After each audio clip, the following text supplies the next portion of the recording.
রান্নাবান্না করতে করতে এখন আর কোনো কিছুই কঠিন মনে হয় না। এখন সব কিছুই আমার কাছে অনেক সহজ লাগে, আর সব কিছু অনেক সুন্দরভাবে আমি গুছিয়ে রান্না করতে পারি।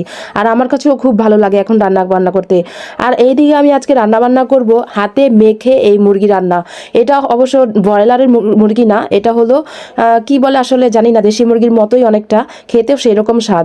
তো এদিকে রান্নাবান্না করার জন্য আমি সব কিছু রেডি করে নিচ্ছি। আর আমরা মেয়েরাই কিন্তু সবসময় একটা সময় কিছু না পারলেও কিন্তু একদিন না একদিন কি ঠিকই সব কিছু পেরে যাই। তো আজকে আমি যে রান্না করব সব কিছু টাটকা মশলা দিয়ে, আর বাটা মশলার রান্নার স্বাদটাই কিন্তু অন্যরকম। আর শর্টকাট পদ্ধতিতে রান্না করব খুবই তাড়াতাড়ি।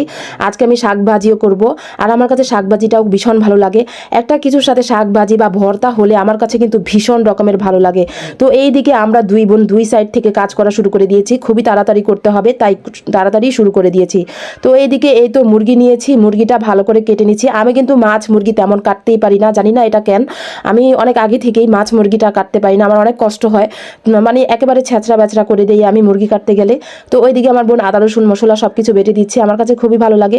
একদম ঘরে থাকা মশলা দিয়েই কিন্তু এভাবে মজা করে মুরগি রান্না করা যায়। চাইলে আপনারাও কিন্তু শর্টকাটভাবে রান্না করতে পারেন। তো এইদিকে মুরগি রান্নার জন্য আমি প্রথমেই এখানে হলুদ মরিচের গুঁড়া ধনে গুঁড়া আদা রসুন বাটা টাটকা দিব, আমি বেটে নিচ্ছে, ওইদিকে দেখতেই পেরেছেন।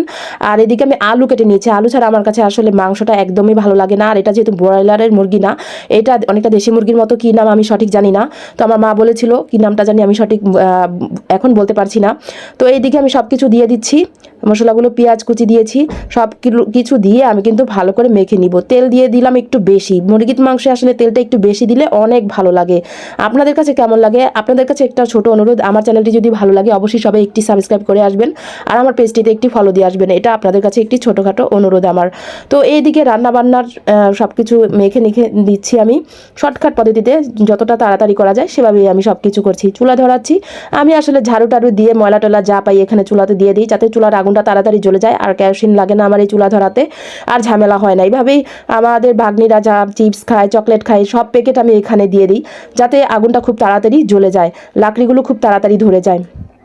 আর মনে হয় একটু বেশি হয়ে গেছে সব কিছু ভিতরে, তাই আগুনটা একটু বেশি। এই চুলার আগুনটা কিন্তু সবসময় গ্যাসের চুলার মতো, ভালো করে কষিয়ে নিয়ে তারপর আমি এখানে এখন পানি দিয়ে দিচ্ছি পরিমাণ মতো, বেশি পানি দিব না, খুব তাড়াতাড়ি সিদ্ধ হয়ে যাবে।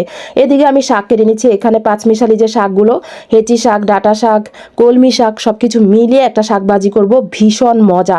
আর আমার রান্নাবান্নার সময় অনেকেই হয়তো জানেন যে বাচ্চা কাচ্চারা আমাকে অনেক রকমের বিরক্ত করে, কারণ ওরা আসলে এই জায়গাটি অনেক পছন্দ করে। আমার রান্নাবান্না শেষ করলেই ওরা কিন্তু আবার খেলাধুলা শুরু করে দেয়, এমনকি আমার রান্নার আগেও ওরা খেলাধুলা করে।